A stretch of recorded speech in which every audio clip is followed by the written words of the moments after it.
जय श्री राम। हर हर महादेव। गिरनार जाओ तो श्रेष्ठ मनुष्य बनीने पाछा आओ। गिरनार जाओ तो श्रेष्ठ मनुष्य बनीने पाछा आओ। तपस्वी मनुष्य बनीने पाछा आओ। क्रोध छोड़ीने पाछा आओ। भजन करीने पाछा आओ। कारण કે ગિરનારમાં બે શબ્દ છે, ગીર અને નર. ગીર એટલે પર્વત અને નર એટલે શ્રેષ્ઠ. પ્રાણીમાં મનુષ્ય શ્રેષ્ઠ છે, પર્વતોમાં ગિરનાર શ્રેષ્ઠ છે. ગિરનાર આશ્રય આપે છે સંતોને, ધર્મને. તમે પણ સંતોને આશ્રય આપો, ધર્મને આશ્રય આપો. ગિરનાર તપ કરીને શ્રેષ્ઠ બનેલા છે, આશ્રય આપીને શ્રેષ્ઠ બનેલા છે. અને ગિરનાર ઉપર ગુરુ દત્તાત્રેય તપ કરેલા છે. તો તમે પણ તપ કરીને શ્રેષ્ઠ બનો, ભજન કરીને શ્રેષ્ઠ બનો, ભક્તિ કરીને શ્રેષ્ઠ બનો, આશ્રય આપીને શ્રેષ્ઠ બનો.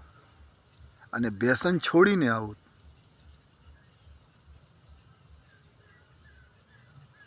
અને ભક્તિમય વાતાવરણમાં જાઓ. પ્રવાસના દૃષ્ટિએ ગિરનાર ન જાઓ, યાત્રાના દૃષ્ટિએ જાઓ. મારે યાત્રા કરવાનું છે, મારે ભજન કરવાનું છે, મારે તપ કરવાનું છે, સંતોના સમાગમ કરવાનું છે. પવિત્ર મનથી જાઓ અને શ્રેષ્ઠ બનીને પાછા આવો. ગિરનાર જેવા અડીગ બનો. સુખ દુઃખમાં અડીગ રહેવાનું. જીવનમાં સુખ દુઃખ આવે, ગિરનાર જેવી રીતે તડકામાં છે, વરસાદમાં રહે છે, અડીગ, એવી રીતે અડીગ રહો તો ફલ મળે.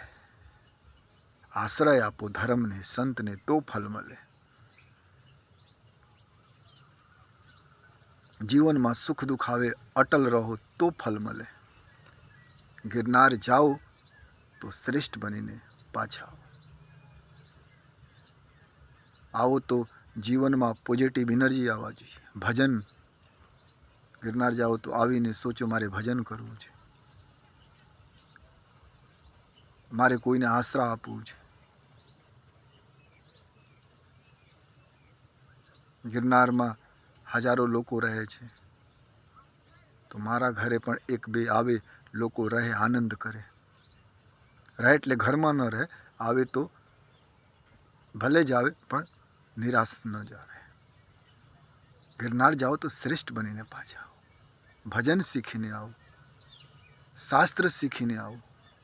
એ સંતો જેવી રીતે શાસ્ત્ર વાંચન કરે છે, મારે પણ કરવું છે. સંતો લોકોને સદબુદ્ધિ આપે છે, તો હું પણ સમાજને સદબુદ્ધિ આપું, કાંઈ કરું સમાજ માટે તો ફલ મળે. કારણ ગિરનાર તપ કરીને આશરા આપીને શ્રેષ્ઠ બનેલા છે. એના ગોદમાં સંતો તપ કરે છે, ભજન કરે છે. એવી રીતે તમે પણ ભજન કરીને, તપ કરીને.